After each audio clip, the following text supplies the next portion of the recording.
Iya, balik lagi nih, masih barengan sama Teh di sini. Sekarang udah jam 10 malam nih, waktunya untuk cerita malam di sharing time malam ini ya, Sobat Kreatif. Dan kita akan ngobrol bersama dengan Bang Kinahar nih di malam ini, Sobat Kreatif, di cerita malam sharing time ya. Untuk malam itu ngomongin tentang, wah ini awal tahun baru nih. Nih, topiknya adalah mengamankan tahun 2022. Apa kira-kira yang mau diamankan ya? Langsung aja kita ngobrol sama Bang Kinahar. Halo, selamat malam Bang Kinahar. Halo, halo, halo Kak Tia. Iya, Sehat ya Kak? bagaimana? Alhamdulillah aku sehat Bang Kinahar. Apa kabar? Alhamdulillah, alhamdulillah sehat sehat. Iya, nggak terasa setahun ya kita nggak ngobrol. Iya 1 tahun ya. Kemarin Iya kan, 1 tahun begitu. masuk 2022 kita pindah agak lebih malam nampaknya ya. Bener Bang. Karena emang kayaknya pasnya di malam hari kayak gini nih. Ya. Iya, ini nanti dia obrolan kita sebenarnya nggak ada hubungannya sama malam ini. Tapi karena apa namanya buat judul mengamankan 2022 ini memang apa ya? Ya boleh lah nanti. Apa namanya kejadian kita pindah jam ini juga sebagai salah satu contoh gitu terkait dengan mengamankan 2022. Gitu. Apa yang mau diamankan kira-kira nih Bang? Kita kan mau apa ya?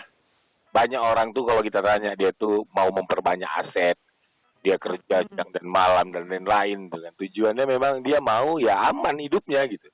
Jadi kalau tiba-tiba sakit ya ada uangnya gitu gitulah kan. Dan jenisnya lah. Tapi apa namanya secara poin besar ialah apapun yang kita lakukan ada tujuan kita sebenarnya terkait dengan mau mengamankan masa depan tadi gitu. Nah, yang mau kita ceritakan nih yang namanya mengamankan tuh yang bagaimana gitu. Apakah benar dengan memperbanyak harta itu adalah kategori daripada mengamankan masa depan atau yang mana sebenarnya yang mau yang namanya mengamankan? Nah, yang itu yang mau kita bahas. Ini lanjut aja terus kan? Lanjut aja Bang. Ya. Jadi kan kalau sebenarnya ini pemikiran pribadi juga gitu. Banyak juga orang-orang yang kaya gitu kan. Nanti perusahaannya waktu turun di keturunan kedua, keturunan ketiga gitu. Habis itu habis gitu. Bangkrut lah itu gitu. Ada juga yang dia apa namanya? Ya apa anak orang kaya yang katanya nih salah satu apa namanya di sebagian pandangan bahwa anak orang kaya itu lebih mudah katanya untuk menjadi kaya gitu. Karena dia punya apa namanya ya? Ya banyak lah yang dia punya relasi dan sejenisnya gitu.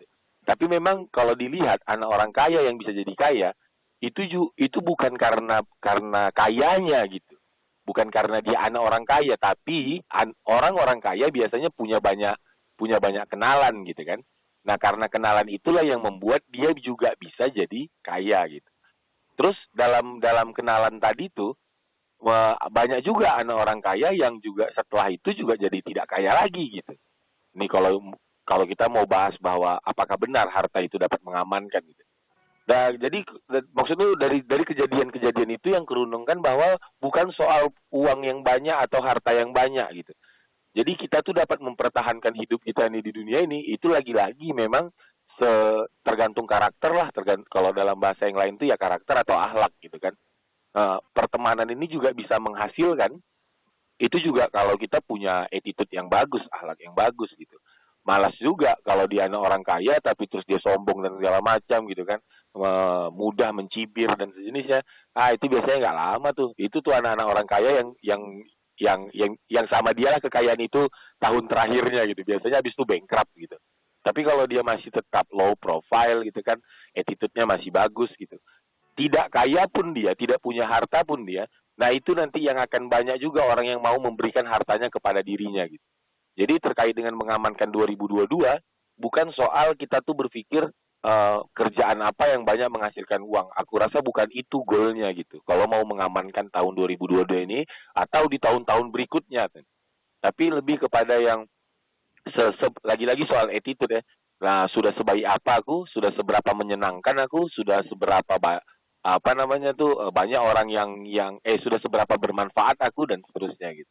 Jadi pertanyaan kita tuh yang begitu-begitu saja. Terus juga kalimat-kalimat yang sering disampaikan para motivator mungkin atau para filsuf bahwa hidup ini bukan yang akan datang gitu. Akan datang tuh masa depan tuh ya itu masih hayalan gitu. masa lalu itu juga udah jadi kenangan gitu. Hidup kita yang real tuh yang sekarang ini gitu. Kalau kita yang sedang ngobrol nih ya, yang kita ngobrol inilah hidup yang real gitu kan. Nah, hebatnya ternyata saya lihat gitu ya, yang lain pun bolehlah uji coba gitu. Bagaimana kita besok, bagaimana kita seminggu, sebulan, setahun, atau dan seterusnya gitu. Itu semua tergantung daripada bagaimana kita hari ini gitu. Jadi dia kayak estafet aja. Kalau kita hari ini tuh buruk, bad mood, membuat orang nggak nyaman dengan kita. Terus yang itu besoknya akan begitu lagi lah itu gitu. Akan ada lagi yang begitu, akan ada lagi yang begitu. Kekecewaan tuh jadi kayak bola salju dia. Tapi kalau kita hari ini penuh dengan optimisme, semangat, kegembiraan dan seterusnya gitu. Entah kayak mana ceritanya, nanti ke depannya juga akan itulah yang akan kita petik gitu. Jadi mau mengamankan masa depan bukan berpikir tentang apa yang mau kita lakukan, tapi lakukanlah apa yang bisa kita lakukan hari ini gitu. Gitu-gitu sih kayaknya, Mbak. Oke, baik. Jadi emang harus kayak ada ini ya, Bang ya. Kayak harus ada planning nggak sih untuk kita di tahun 2022 ini? Iya, kalau planning tuh oke gitu kan. Tapi bukan berpatokan pada planning. Aku nih penganut paham yang gini, dua paham lah gitu, Kak. Oh, apa Ada itu satu pahamnya? paham tuh kan yang bahwa kita tuh memang harus ready gitu ya. 1 bulan ini targetnya apa, rencananya bagaimana gitu. Terus gitulah ya. Seminggu, 1 bulan, 3 bulan, 1 tahun dan seterusnya gitu. Tapi ternyata ada juga orang yang kaya yang tanpa planning gitu. Itu mungkin ada kalau baca buku apa namanya, lupa judulnya tapi pengarangnya Bob Sadino gitu. Dia juga orang yang penganut yang udah lah nggak usah berplanning kali gitu. Yang penting lakukan saja. Yang model-modelnya begitu gitu. Jadi dan dia juga berhasil dengan gaya yang tanpa planning gitu. Orang yang dengan planning juga berhasil gitu. Nah, tapi memang terakhir kesimpulannya ya kita padukan saja dua-duanya. Tetap berplanning, tapi kita meyakini bahwa planning yang kita buat itu dapat berubah gitu. Jadi juga apa ya, kondisional gitu kan. Nggak apa namanya, tidak harus jadi apa namanya, jadi yang jadi patokan banget gitu loh. Apa ya, bukan sesuatu yang nggak bisa dirubah gitu lah. Tapi ya bisa saja berubah, kita nengok aja kalau rencana kita 1 bulan tuh A, tapi ternyata dalam perjalanan ya kayaknya kita ini lebih mengarah ke B gitu ya, nggak ada masalah, kita ganti aja ke B gitu. Jadi yang begitu saja modelnya gitu. Tapi memang lagi-lagi baik dia itu berplanning atau dia tidak berplanning, mereka punya kesamaan. Kesamaannya apa? Memastikan hari ini gitu. Memastikan detik yang dia jalani itu memang betul-betul dengan kegembiraan gitu, dengan semangat, dengan optimisme, dengan keceriaan gitu.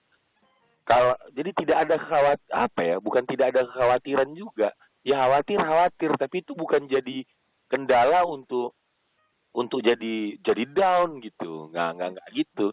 Ya tetap lanjut saja gitu, karena nggak ada perjalanan hidup nih yang nggak ada masalahnya, nggak ada. Masalah tuh ya sesuatu yang sesuatu yang pasti mungkin gitu. Tapi bagaimana kita menyikapi masalah itu. Jadi dia memang dia tahu lah dunia ini bagaikan cermin. Jadi bagaimana dirinya, maka begitu pula nanti yang dia akan terima gitu. Jadi memang fokus kepada perbaikan diri aja dulu. Hari ini apa yang bisa kuat, ini apa yang bisa kuat. Gitu Pak. Oke, baik. Buat Sobat Kreatif yang mau bertanya, boleh nih yang sama-sama kita mau sharing di sini ya Sobat Kreatif. Kamu boleh gabung di 0811611524 ya, SMS ataupun di WhatsApp Radio Medan ya Sobat Kreatif, tentang apa sih yang mau diamanin di tahun 2022 ini nih. Tadi versinya Bang Kinahar masih panjang lagi nih obrolan kita ya. Mungkin versinya kamu juga Sobat Kreatif, apa yang mau diamanin nih? Mungkin keuangan atau apa gitu ya. Atau sekolah atau apa gitu yang mau diamanin, bisa aja kan untuk masa depan di tahun 2022 ini. Nanti boleh gabung lagi ya Bang Kinahar, nanti kita sambung lagi, kita iklan dulu ya Bang. Kita ke lagu dulu ya Bang ya. Oke. Sobat Kreatif, tetap di sharing time untuk malam ini bersama dengan Bang Kinahar di Program Medan. Balik lagi Sobat Kreatif, masih barengan sama Natia di sini dan juga ada Bang Kinahar ya. Halo Bang Kinahar. Ya Bang Kinahar, posisinya di mana sih kalau boleh tahu? Sekarang ini? Sekarang. Kalau kabupatennya di Liserdang nggak? Oh udah di kotanya? Lah, kabupatennya Deli Ke Kabupaten Deli Serdang. Tempatnya di mana? di Mencirim namanya. Di Mencirim, bilang aja kayak Mencirim. Aku kira di tempat yang kayak di mana gitu, di Belas Saji atau di mana gitu. Aduh. Ya makanya nyebutnya kabupatennya aja gitu. Oke. Kita lanjut lagi untuk mengamankan tahun. Ini ada Desi yang mau tanya nih. Kira-kira apa sih yang bagus Kak di tahun 2022 ini untuk kita ke depannya gitu katanya. Ini kayak penerawangan ya. Iya. Ya. Sebenarnya di obrolan Jumat malam nih ya, salah satu goal pribadi nih gitu ya. Salah satu goal pribadi itu mau menyampaikan kepada siapapun yang diizinkan Tuhan mendengar kita ngobrol ini, agar dia berganti fokus, bergeser terhadap cara pandang kehidupan gitu. Jadi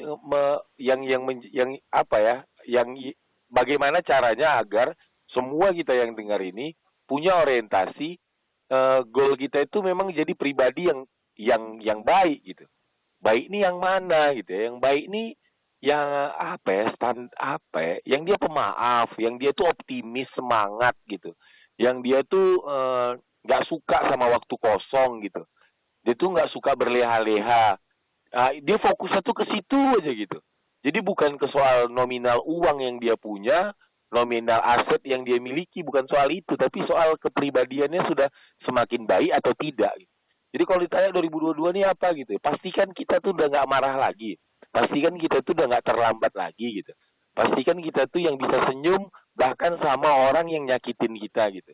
Aku rasa yang itu tuh yang jadi goalnya gitu.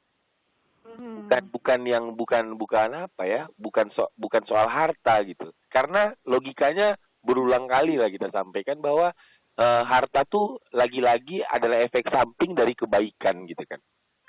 Kita ulang lah. Kenapa ada orang kaya gitu? Tentu orang yang kaya awalnya juga dia tidak kaya gitu kan. Ya, tidak ada orang yang lahir kaya itu lain cerita lah kalau keturunan. Tapi maksudku kita mau cerita yang normal-normal kehidupan saja gitu. Kalau yang lahirnya sebagai anak orang kaya kan itu udah kasus khusus gitu ya. Ini kita yang standar umum bahwa memang ketika kita lahir kita tuh nggak ada memang semua bermula dari ketidakadaan gitu. Tapi kenapa dia bisa punya asetnya banyak gitu?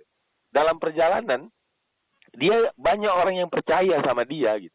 Kan itu kurasa menjadi kata kuncinya. Kalau kata sahabatku, bedanya orang yang sekarang itu kaya sama yang dia tidak kaya-kaya, yang kaya itu dipercaya orang, kata dia gitulah gitu.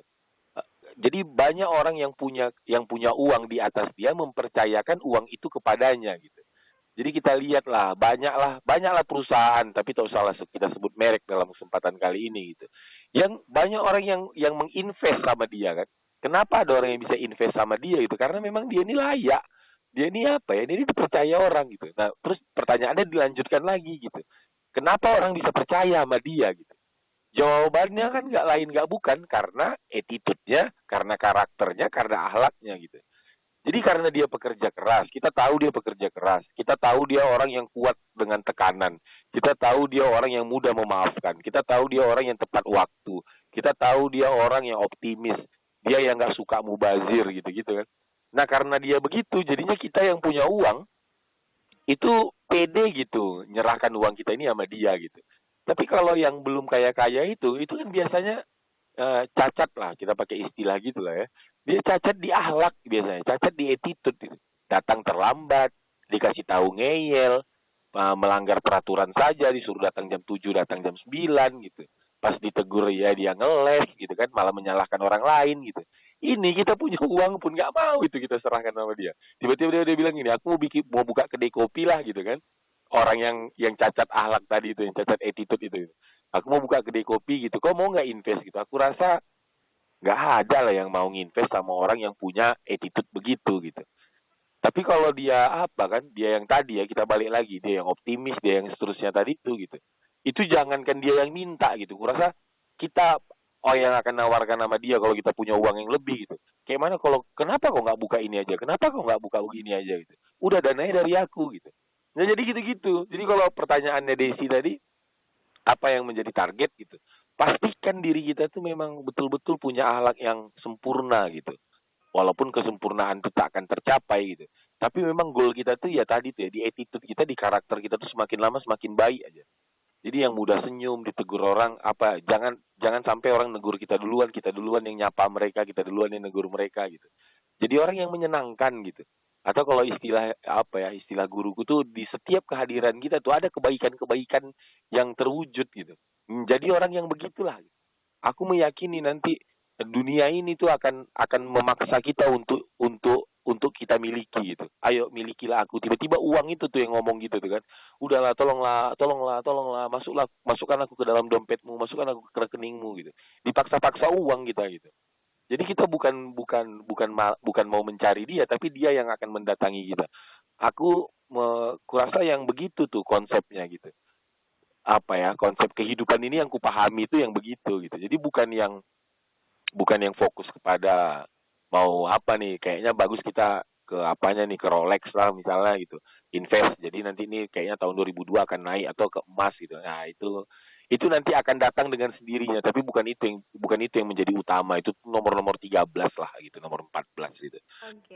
Pertama bukan itu gitu, Pak. Baik.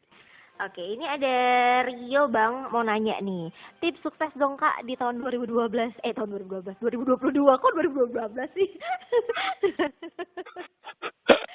Jauh kali ya 2012. Mundur gitu, mundur. Mundur jauh banget. Oh. Ini tips Iya, sukses. sama. Mengamankan masa depan, tips suksesnya apa? Jadi pribadi yang punya attitude lebih baik daripada tahun kemarin gitu. Jadi kalau mau berubah, kalau mau sukses dalam pengertian dunia ataupun dalam pengertian akhirat sekalipun gitu, pastikan akhlak kita, pastikan attitude kita jauh lebih baik daripada yang semalam gitu. Cuman itu gitu, perbaiki diri. Yang biasanya kita tuh bangunnya jam 8 pagi gitu, usahakan jam 5 udah bangun gitu kan. Jam 4 pagi udah bangun gitu. Ngapain bangunnya cepat-cepat gitu kan? Nah aku sebenarnya bisa aja bangun jam segitu gitu. Cuman mau ngapain gitu. Nah ketika kita masih bertanya mau ngapain gitu, itu belum bisa sukses kita itu gitu. Karena orang sukses tuh ada saja kerjaan yang dia mau lakukan. Ciri-cirinya begitu. Jadi nggak ada dia tuh yang punya waktu kebingungan mau ngapain tuh nggak. Bahkan dia kebingungannya bukan mau ngapain, tapi kebingungannya banyak kali yang mau kerjakan gitu. Tapi kalau kita masih di fase yang kebingungan kita mau ngerjain apa gitu, nah, kesuksesan tuh sepertinya masih jauh gitu. Hilal tuh belum nampak lah kalau istilah mau lebarannya gitu ya. Tapi kalau udah mulai kita sibuk, itu udah apa namanya, itu udah pertanda gitu. Jadi ada tanda-tanda Anda akan menjadi sukses, ialah Anda sudah mulai kebingungan mengatur waktu karena kesibukan gitu. Itu ciri-cirinya tuh gitu. Tapi kalau belum, aduh masih jauh lah, masih jauh gitu. Oke lah. Buat yang lain Sobat Kreatif boleh sharing di sini ya. Untuk kamu yang pengen tanya-tanya boleh juga di 081161159924 Sobat Kreatif ya. Thank you buat Rio dan juga Dewi tadi udah nanya nih. Yang lain juga masih ditungguin ya sampai Bang Kinahar nih masih panjang lagi. Kurang lebih ya. Nah, Bang Kinahar sendiri nih, kalau misalnya Bang Kinahar nih, ini kan udah tanggal 7 ya. Sejauh ini apa sih yang udah maksudnya udah terlihat nih di tahun 2022 ini, itu yang baiknya atau yang gimana, atau masih yang kayak biasa aja, masih belum ada nampak nih gitu. Iya, karena kita nih alirannya tidak mau melihat terlalu jauh gitu kan. Jadi aliran kita nih yang don't look too far gitu, yang jangan ngelihat terlalu jauh. Tapi kalau dilihat sampai dengan tanggal 7 ini, alhamdulillah kayaknya sibuk nih gitu. Jadi rasa-rasa kekayaan itu kayaknya udah mulai dekat gitu, harum-harum uang tuh udah mulai terasa gitu kan, dibandingkan yang dulu gitu. Kalau yang kemarin-kemarin tuh memang bingung, makanya berani secara pribadi tuh saya berani bilang bahwa ciri-ciri kalau tadi istilah pertanyaannya tips sukses gitu, ya kita sibuk gitu. Tapi kalau belum sibuk, itu masih jauh gitu, memang masih jauh tuh gitu, masih jauh gitu. Jadi sibukkan diri, cari kerjaan apa aja gitu. Yang jadi suntuk tuh kalau ketika ditanya kan apa nih kerjaan gitu. Kerjaan tuh bukan hal yang besar gitu loh. Sibukkan saja diri sebelum ke yang besar, ke yang kecil-kecil aja dulu gitu. Ya lagi-lagi kita ulangi bahwa bagaimana ketika bangun tuh yang ngerapikan tempat tidur, mulai dari situlah gitu. Jadi kalau bangun saja bangun tidur saja tempat tidur belum rapi gitu, belum bisa kita rapikan, masih jauh dari kesuksesan gitu. Jadi ya mulai dari situ, rapikan tempat tidur, bersihkan rumah gitu kan. Nah, cuci baju kayak gitu. Habis itu ngapain lagi? Habis itu ibadah bagi yang Islam. atau kalau enggak bagi yang lain deh jalan-jalan, keliling-keliling komplek gitu kan, keliling-keliling rumah sambil visualisasi afirmasi gitu, seolah-olah perumahan ini adalah punya kita gitu kan. Wah, kayak gini rasanya gitu. Nengok-nengok warga kita lagi tidur gitu kan, kita keliling komplek gitu. Yang gitu-gitu gitu. Jadi ada aja kegiatannya gitu. Jadi bukan harus yang besar gitu. Nggak usah dulu lah yang harus punya smelter untuk bangun tambang, nggak lah, kejauhan gitu, nggak usah yang gitu-gitu gitu, boleh dari yang kecil aja. Karena yang besar gitu ya, pengusaha yang besar banget sama pengusaha yang kecil banget gitu, tantangannya sama kok. Tantangannya itu soal continue ya, berkelanjutan gitu, tantangannya di situ. Jadi kalau yang dia lakukan ya itu tentulah semakin besar usaha kita, semakin banyak masalah yang akan kita selesaikan gitu. Semakin kecil usaha kita ya semakin sedikit masalah yang akan kita selesaikan. Tapi poinnya kita akan menyelesaikan masalah. Dan dalam menyelesaikan masalah, gitu, kata kuncinya itu harus tenang gitu. Ketenangan, bisa berpikir jernih gitu kan. Nah, untuk bisa tenang dan berpikir jernih, ini hanya dimiliki oleh orang-orang yang tidak gampang mengeluh gitu. Tapi kalau kita gampang ngeluh gitu, itu bawaannya tuh ribet gitu. Aduh, macam mana nih yang gitu. Jadi kayaknya ada suntuk aja. Jadi kalau mau mendapatkan ketenangan tadi memang ya dia nggak boleh, ciri-cirinya dia nggak mudah ngeluh gitu.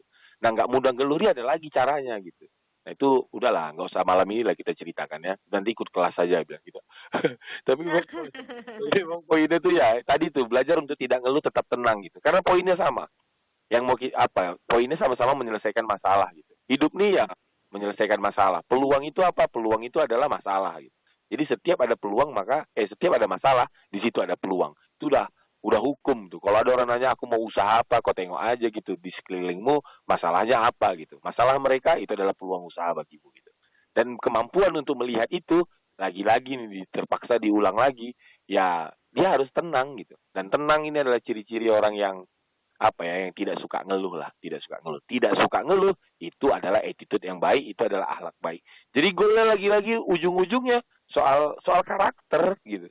Memang kalau dilihat-lihat tuh nanti lama-lama tuh pelatihan seputar tentang karakter ini menjadi penting, kayaknya gitu sih gitu.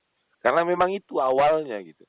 Bukan soal kalau kayak hal teknis gitu, memanajemen keuangan dan seterusnya gitu. Itu juga bisa dicapai kalau kita sudah punya cara berpikir yang bagus tadi gitu, yang akhlak baik tadi, yang tidak suka boros gitu kan. Yang yang ngelihat sesuatu tuh bukan dari merek gitu. Nanti kalau fokusnya ke situ, tiba-tiba kita pandai kok tentang bagaimana cara mengatur keuangan gitu. Tapi kalau otaknya memang boros gitu kan, mau diajari bagaimana cara ngatur keuangan pun ya dia nengok barang yang nengok barang yang diskon pun gitu, padahal tak guna, ya mau beli aja gitu kan.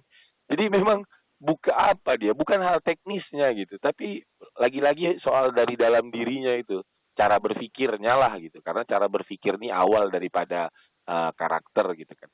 Ya gitu-gitu. Ya itulah, begitulah Mbak. Oke, baiklah. Yang mau bertanya masih boleh lagi lanjut Sobat Kreatif di 0811616154 ya. Nanti akan kita bacain. So buat kamu nanti terbaik lagi ya Bang ya. Yuk. Lagu lagi. Buat Sobat Kreatif tetap bikin terus di Prodo Medan. Suara kreativitas.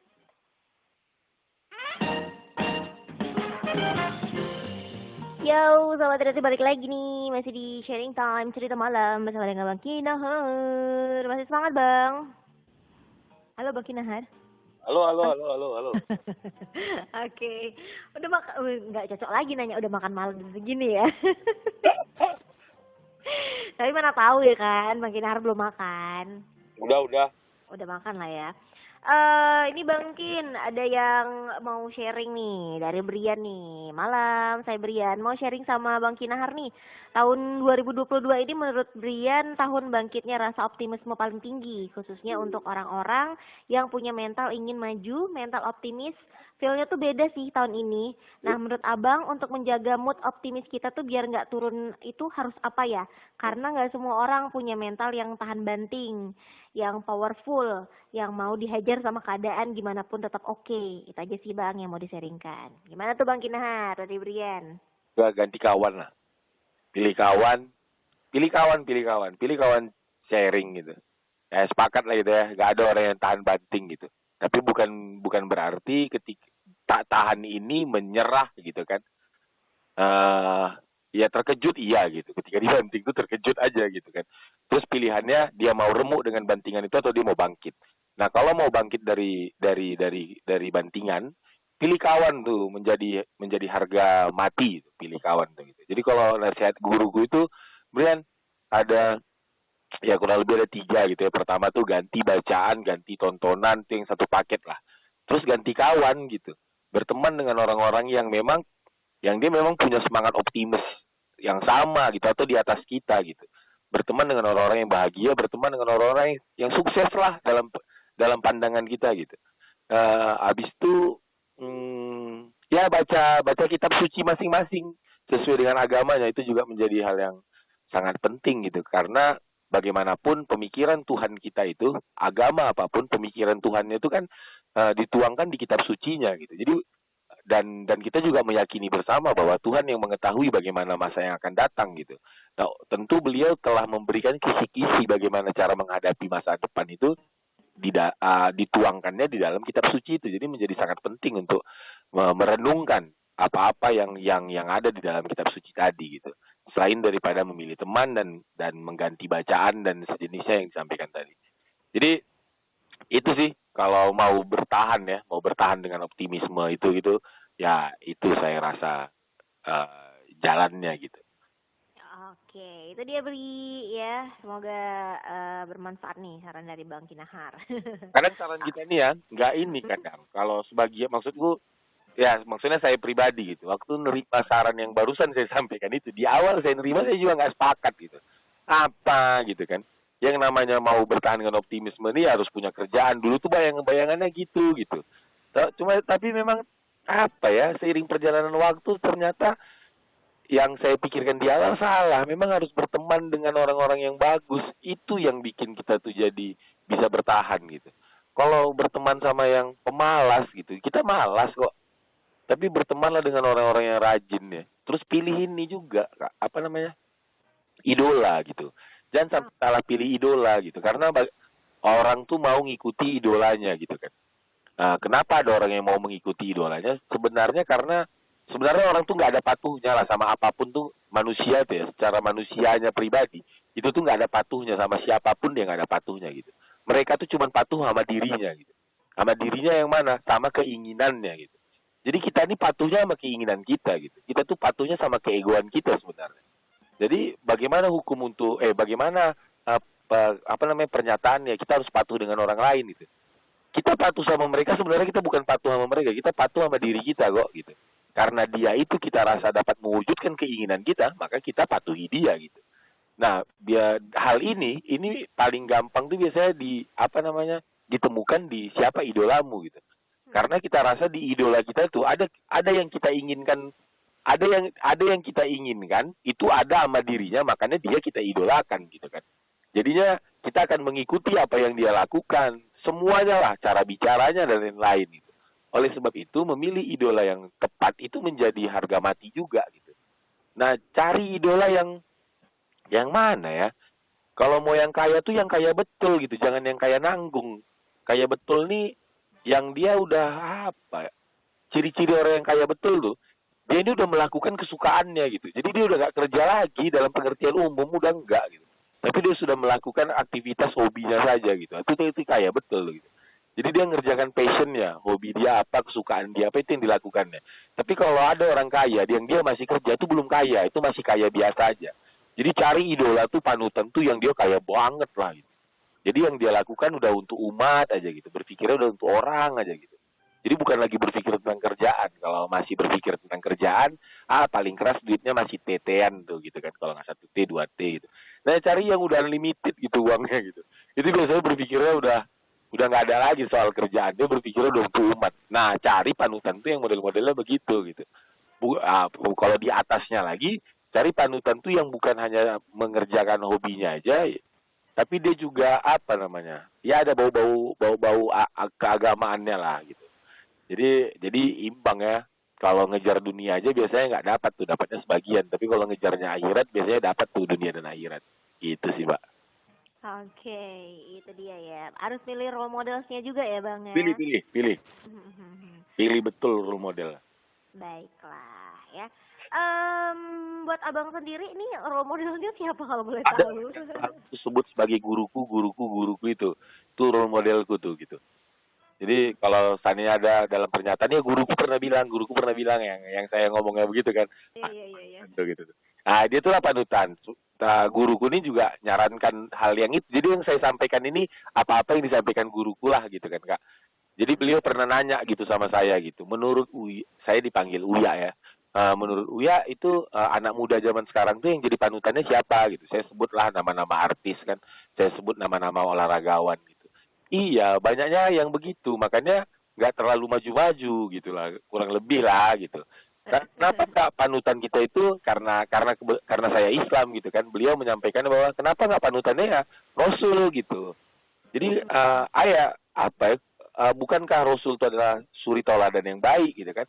Seharusnya dia yang kita contoh gitu. Contoh semuanya gitu, bukan cuma soal jenggotnya, bukan soal jubahnya, bukan yang itu yang dicontoh gitu. Tapi contoh tuh karakternya gitu. Bukan tampilannya gitu. Tapi lihat ke attitude-nya ya.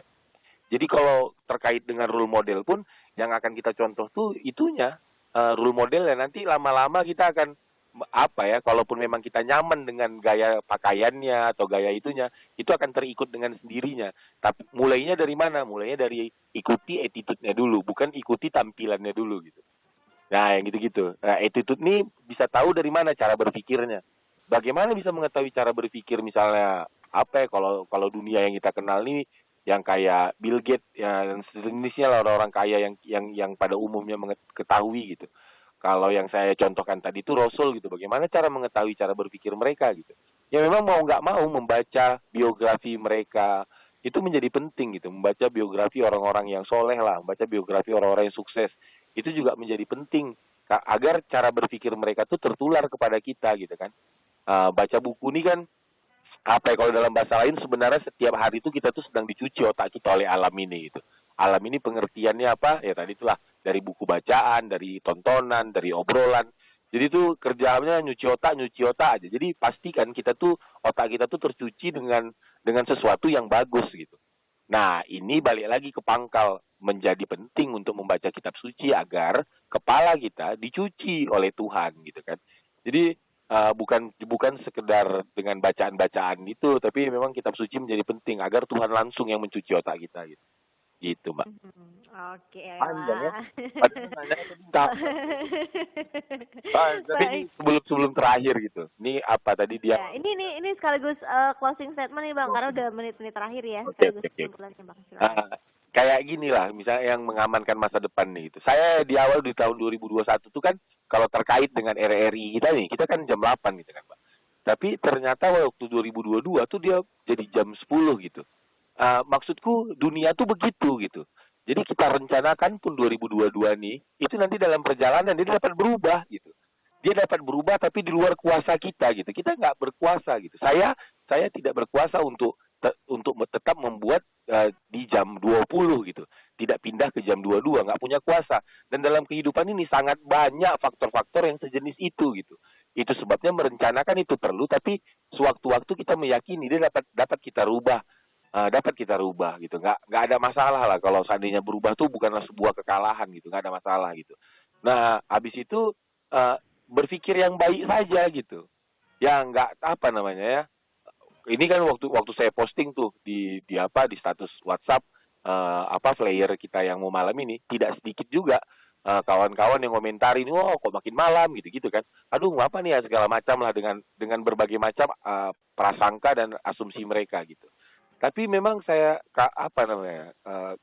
kalau berbagi cara berpikir, saya rasa itu terserah mereka mau ngomong apa gitu kan. Tapi yang paling pasti dunia ini akan ikut seperti apa yang saya pikirkan gitu. Ya ini yang terbaik gitu. Jadi kita berpikir apapun yang terjadi sama kita ini yang terbaik. Terus juga salah satu dalam hal mengamankan masa depan ini, berpikirlah untuk sadarilah bahwa jangan sampai menyesal di akhirnya. Oleh sebab itu pastikan kita lakukan semua yang kita lakukan, apapun kegiatan kita tuh betul-betul maksimal gitu, total gitu. Jadi ready aja gitu. Misalnya kayak ya kita pakai contoh yang gampang lah, yang terjadi sama saya gitu. Kayak pindah jam ini pun, ya saya rasa saya sudah melakukan yang maksimal di tahun 2021. Kalaupun memang begini, berarti ini yang udah paling terbaik gitu. Jadi tidak harus seperti yang kita pikirkan itu adalah yang terbaik. Enggak gitu gitu. Nah, mungkin ada yang berpikir bahwa dia mau nikah di tahun 2022 dan di bulan 3 misalnya dia mau nikah gitu. Tapi nanti dalam perjalanan ternyata dia nikahnya di bulan 7 gitu. Bulan 3 nggak jadi. Bahkan bukan cuma nggak jadi bulan 3, pasangannya pun berganti gitu kan. Yang aturannya pasangannya si A di bulan 3, itu malah si A-nya putus gitu. Terus dia nggak usah sedih, cari aja yang lain. Maksudku nggak ada masalah gitu. Nggak usah yang terus aduh nggak sesuai nih sama planningku, aduh harapanku, aduh enggak. Kita tuh cuma bisa nebak-nebak saja. Jadi kurasa cita-cita tuh hanya bahasa lain dari mencoba menebak-nebak apa yang terbaik dari Tuhan gitu. Tapi yang pastinya yang Tuhan berikan itulah yang paling terbaik gitu. Jadi tugas kita ini apa gitu loh. Memang ya lagi-lagi balik ke pangkal kita cerita di awal. Pastikan setiap detik yang kita lalui itu betul-betul maksimal. Ini udah mau malam, yang mau tidur tuh tidurnya tidur maksimal gitu loh. Jangan lagi mau tidur main handphone. Itu nggak maksimal nanti gitu. Udah, letak aja. Kalau memang mau tidur, letak handphonenya semua, habis itu tidur gitu. Yang apa ya, jadi waktu kita bangun pagi tuh nggak ada nyesal, aduh, coba aku nggak main handphone, mungkin bisa lebih lama aku tidurnya. Nggak ada lagi penyesalan-penyesalan yang model begitu gitu. Jadi lakukan semuanya dengan totalitas. Ya, yang disampaikan Brian tadi itu sepakat lah ya bahwa ini alam-alamnya optimisme nih gitu. Ya, dan buatlah itu di setiap tahun begitu. Karena kalau dilihat-lihat nih prediksi nih ya, ini prediksi nih, mudah-mudahan tidak terjadi gitu.